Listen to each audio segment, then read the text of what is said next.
Hello everyone, welcome to my channel. Today I'm going to introduce a slow stitching project that is really suitable for beginner or whoever want to just relax a bit. It is stitching or like a fibrous journal who makes purely from fibers or sewing stuff. So what I have is some cottons. I think is a cotton bed sheets. It's come with a long strips in a scrap bag someone passed to me for free, and I just tear them into sections. And you are going to do this like a rectangle shape, because when you do binding like a book, you like 3-hole pamphlet stitches, it will come up size like that as like a pawn size fiber book, and you have all the edge nicely frayed. So what I will do is I will do a 3 elements collage. So what you really want to do is have a whole bunch of fiber scraps, preferably smaller one, which you can use in other projects, and some elements like button, trims, lace, whatever, or even jewelry. It's very simple. You just need, for example, 2 pieces. For example, this is 1 page, 1 folded page, and you place 2 pieces of fibers on top of each other or whatever. You can applicate, you can layering, you can trim them into different shape, you can make a heart, you can even make a bird or little house. So the first element is something like a trim or lace, buttons, or broken jewelry, anything that bits and pieces that you want to add on it. But there's 3 pieces, and you add a bit of stitching on it. You can add straight stitches, and you can add blanket stitches, whatever stitches you fancy, and it's pretty according to your mood, but only 3. So it keeps you not overthinking, because I don't know how you feel. Sometimes I feel too overwhelming, especially when I have a lot of choice. Then I feel like I really want to use that, but I don't know how I begin, because everything takes time, and whether I should make a certain like theme, or make like a storyline, or all those things will make you feel overwhelming, and then you will become too exhausted, and you don't even want to start stitching. So this has helped you to keep it simple, and you just need to add stitches, and not overthinking the fiber choice. You can do like a color combo for specific color like pink, red, or a blue, green, or try some combination of a color that you not usually do. And I will most likely just stitch on the fiber itself, and after I've done 2 pieces, and I can sew them together. Just simply sew on the edge, and then it will hide the stitches and all the mess in between. But it doesn't necessary to cover it. It just, I feel it will be giving the fiber more structure, to sew together, otherwise it will be really soft. You see, this is very soft thin cottons. I may add a wedding or bedding on it. I'm not sure. See how that goes. And I will stick along do a bit different pages.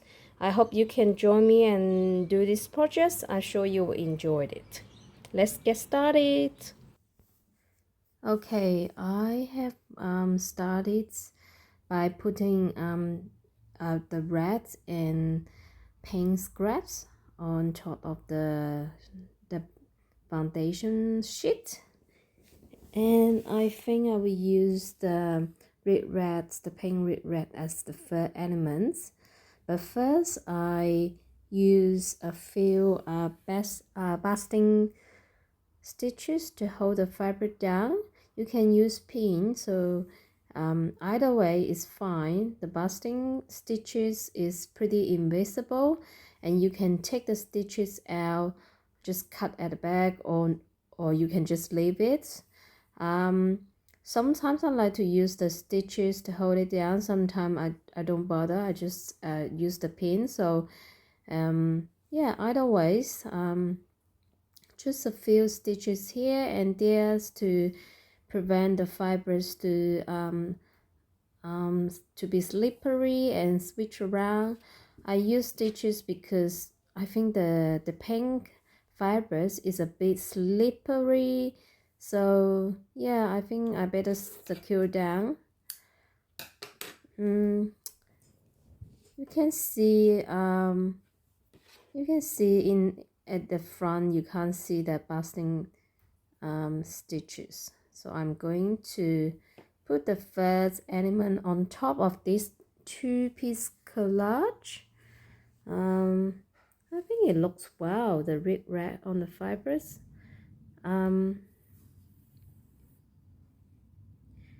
So I first want to stitch the red down, and then I changed my mind.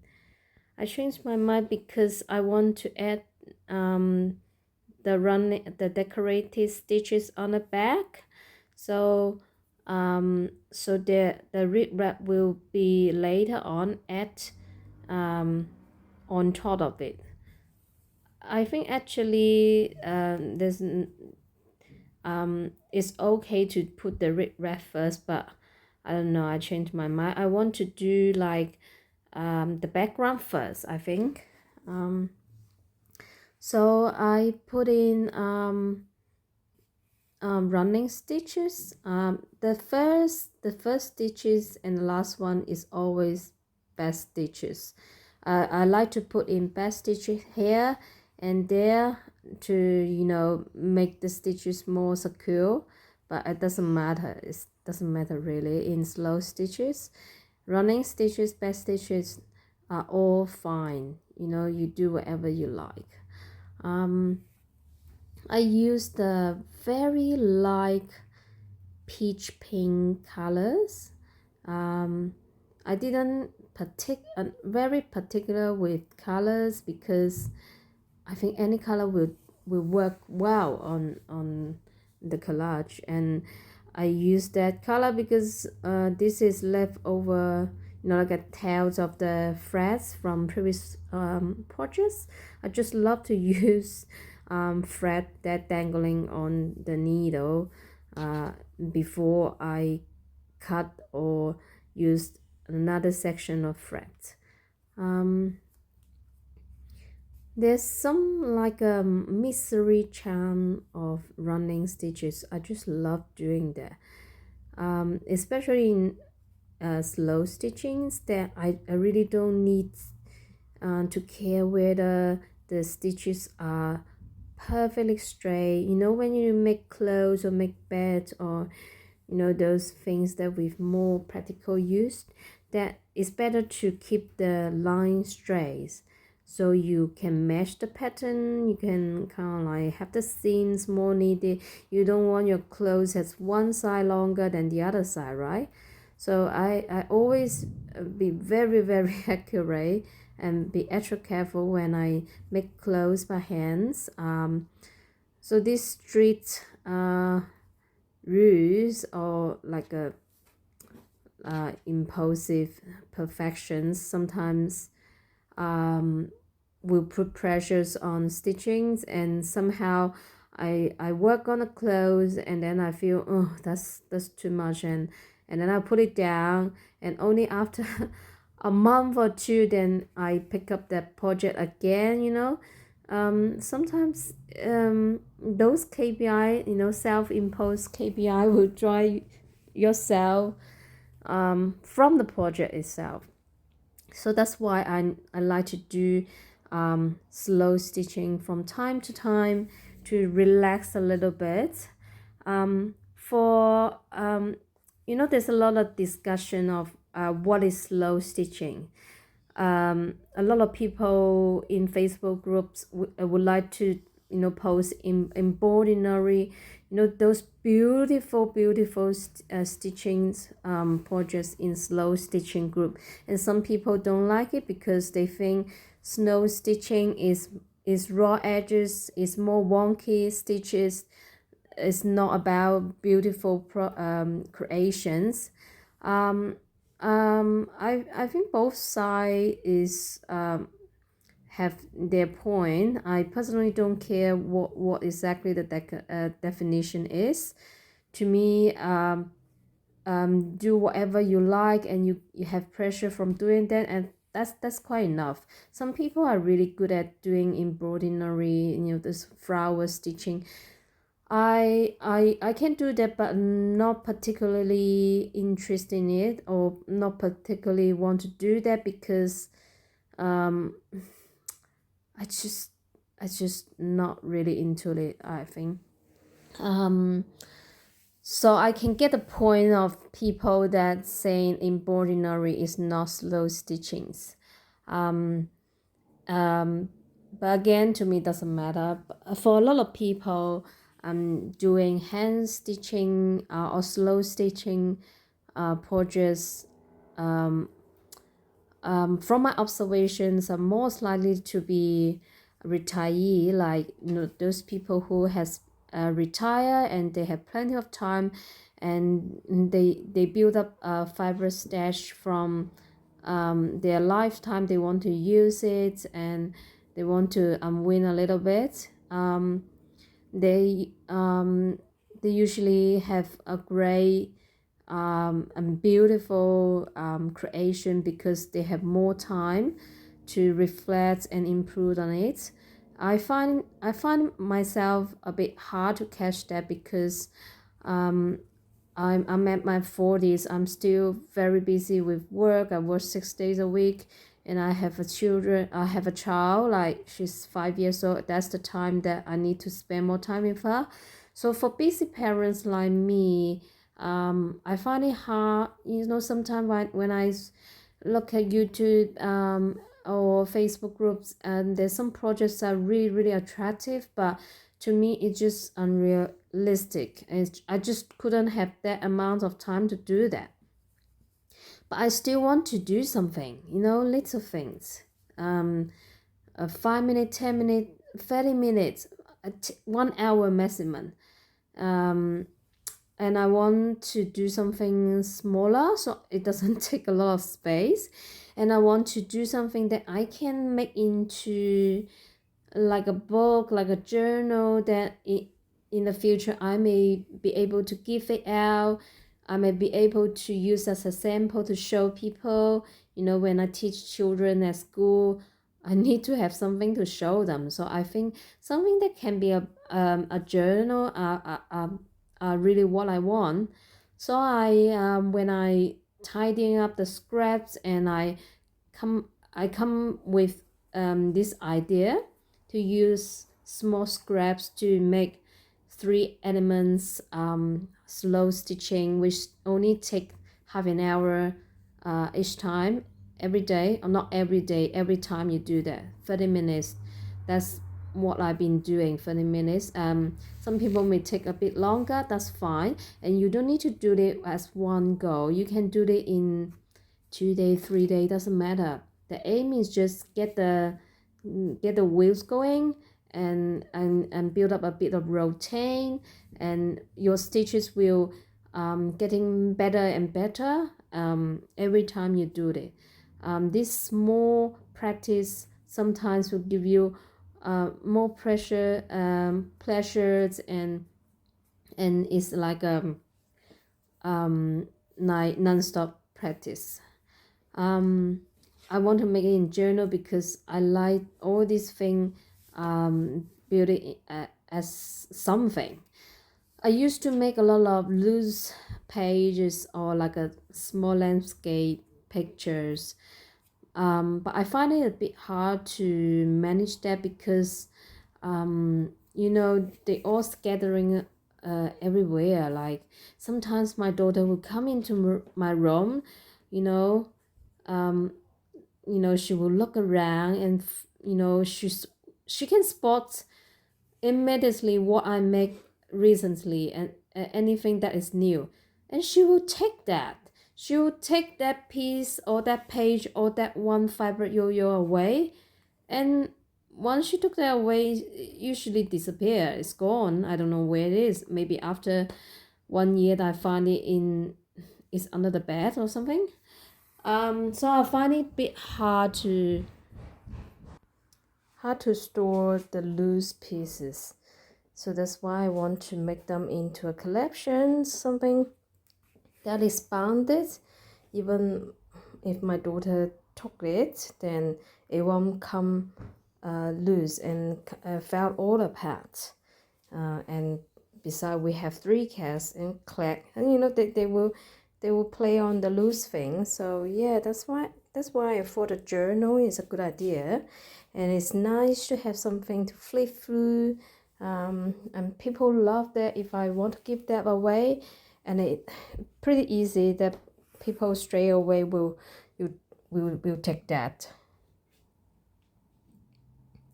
Here I have done the stitching on the rack check pieces, and then I thought it's a bit light, so I want to add something dark, but but I don't want dark all over the pink and the red pieces, so I added on the pink pieces is vertical, kind of like vertical, and I think they can come across with the light stitches on the rack one.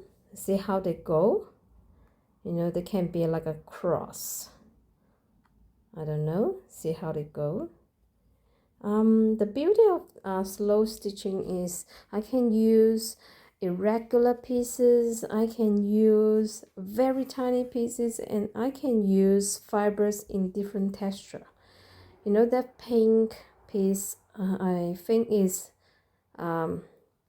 from some fibers for the work pants, that kind of like a little bit thick, but it's not really soft. It's a little bit slippery, but the edge flames really well. This sort of fiber is hard to use because if you make them into bags, and the fiber doesn't come along well with other woven fibers, and because it's slippery and a little bit stiff, it can't be made into things that is round, or fiber yo-yo doors. So it's a bit tricky, but I like to use fiber in different texture because I like to touch them, and I really like they have different texture. Sometimes I love to touch the trees, all the eucalyptus tree, they come with different colors of bark. Some are really, really smooth, like the white grape one is so smooth and you can see the wrinkle on the trees, and you touch that, it almost have the same feeling that you're touching the face of your, elder friends or your mom and dad.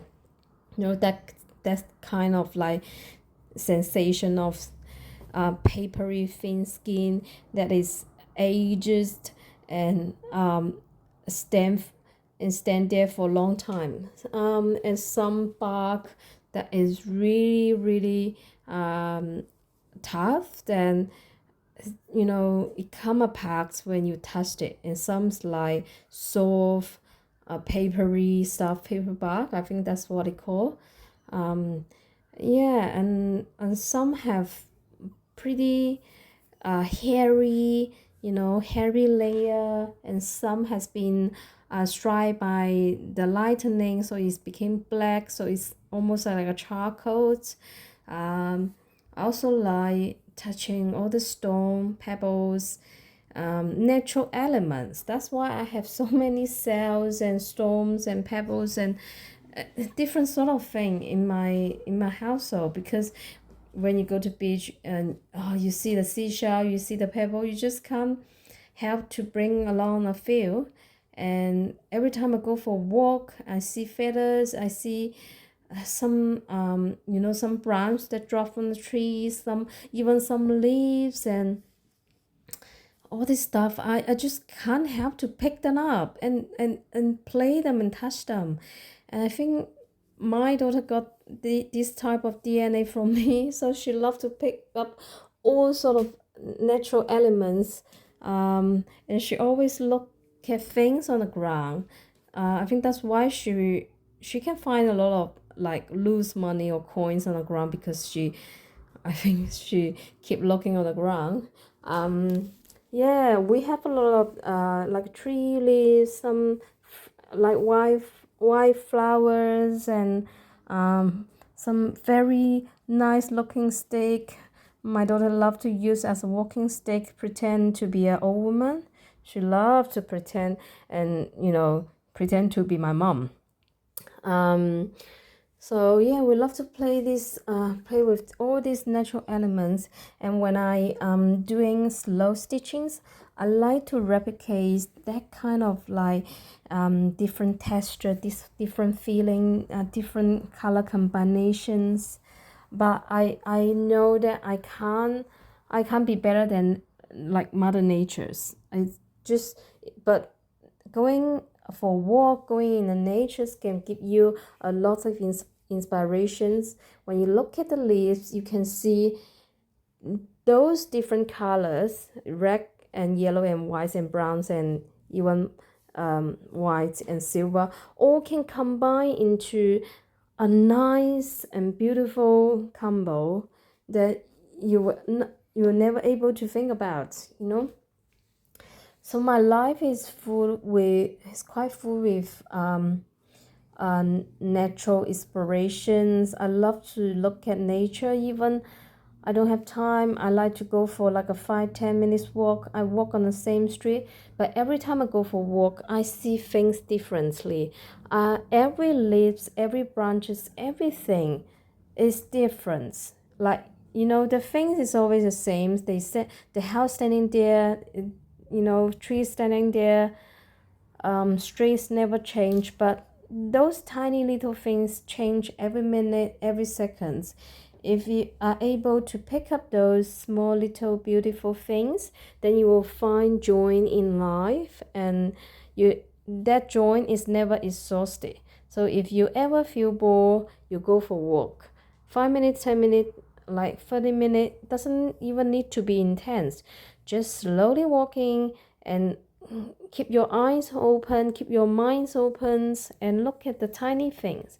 Don't look at the obvious thing, because you can't find a lot of surprising beautiful things in the big things, but a lot of details are shining through and waiting for you to pick that up. Yeah, so when I getting older, when I'm 20, 30, early 30-ish, I like traveling. I like to go out for a walk everywhere. Like I've been travel a lot overseas, Japan, China, Australia. I've been to a lot of place, but when I'm getting older, I find that I can't say that I'm tired of traveling, but I find that just walking on the same streets can give me this equal surprise, equal pleasures compared to overseas traveling. Um, so if I have time, if I have money, if I have holiday, yeah, I can go for a longer trip to somewhere so my daughter can explore and she can see things and encounter different culture. But for me, that I'm getting from 40s to 50s, I'm quite satisfied with what I have, and I'm quite satisfied just walking on the same street and seeing the same thing, yeah. And for like crafting and slow stitching like that, even I'm doing the same stitchings over time, over and over again, but I feel that every time I do each piece is different. Maybe for some people, um, you know, when they try to learn things, they learn the new skills and then move on. When they see my slow stitchings, they probably say, "Oh, they just feel random, simple stitches," and yeah, so they move on. They probably think, "Oh, that's the same. This person doing the same thing over and over again. How bored it is." But to me, each piece is different. I don't know how to explain, but I really enjoy every stitches. That's why I can do so many things over and over again. I think, yeah, I think not because I want to have more audience, getting more popular video, but I merely enjoy doing that again and again. I think over time that I will build up a stash of same elements, but yeah, so that's the same thing that like walking on the same street, that you see the season, you see the changing in every detail. Maybe only myself can see, what is different because I'm the one who making it. And since I start hand sewing, I see, you know, that change from the beginning, a bit wobbling, bigger stitches to now more subtle, more like a smaller, but more even stitches. It took quite a long time for a person to get used to the stitching and without measuring and without paying a lot of attention. It became a more like a muscle memory. Then you just automatically do that. But when you do that, you gain pleasures. So you can see I finished stitching down the two main fiber stitches, and I'm adding the third elements. When you sew on the rib rack, you can just sew on the center line, but I like to sew also like applique stitches on the edge, so it can be more flat. But you do what you do, it's pretty free, and sewing on rib rack is pretty easy. It's no brainer. I think I really like this rib rack. I don't know whether it's a vintage thing or more like things from a bit of old days. Not many people using rib wrap this day. I can't see rib wraps in the clothes that the shops sell this day. Maybe in some handmade clothes that they still use rib wrap, but not many.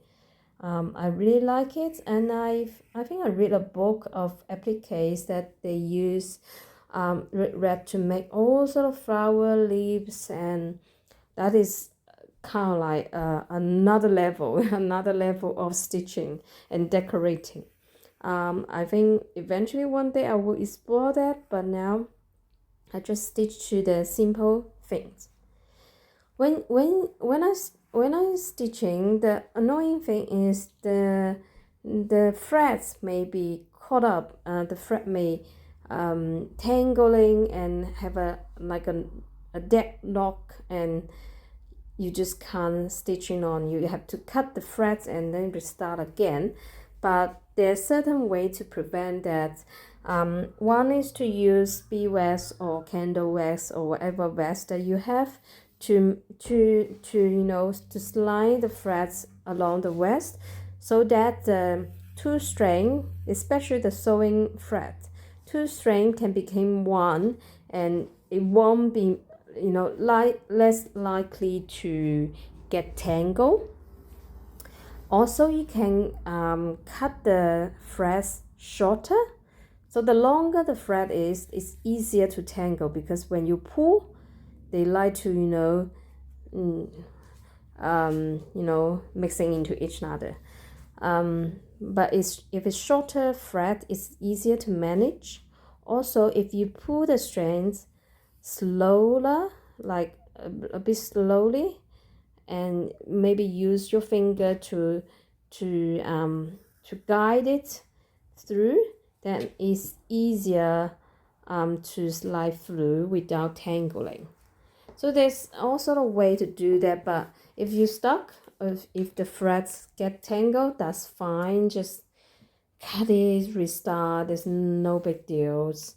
I've been like getting annoyed by the tangling thread to now like I don't care, it's not a big deal. So you can see I pretty much finished everything in half an hour, and I just tidying up the knots and the thread at the back. Those back stitches of the basting stitches get too obvious, that's why I cutting it, because it won't affect the whole thing, because everything has been stitched down. So now it's okay to remove those basting stitches, or you can leave that, doesn't matter. Because at the end, I think I will put 2 pages together, so everything can hide it between the pages, so it doesn't really matter actually. I don't know why I cut that. It just, yeah, I get used to tidying up things. I think the back looks quite nice. I really like both sides. And how do you feel? Do you think it's easier? Do you think it's just too simple? Or let me know.